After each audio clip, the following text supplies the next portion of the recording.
KUKA Customer Service bietet Dienstleistungen über den gesamten Lebenszyklus des Roboters. Das bedeutet, wir begleiten Kunden von der ersten Projektidee, Machbarkeitsanalysen, Simulation, über die Programmierung, über den Betrieb des Roboters bis hin zur Überarbeitung und zum Refurbishment alter, in die Jahre gekommener Maschinen.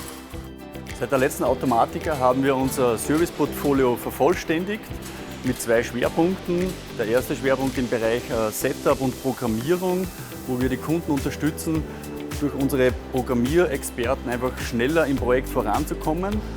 Und im zweiten Schwerpunkt konzentrieren wir uns auf ältere Maschinen, ältere Roboter, die im Feld sind. Hier bieten wir Upgrade-Bundles, Überarbeitungsbundles, aber auch komplette Retrofit-Projekte für den Austausch dieser Maschinen an.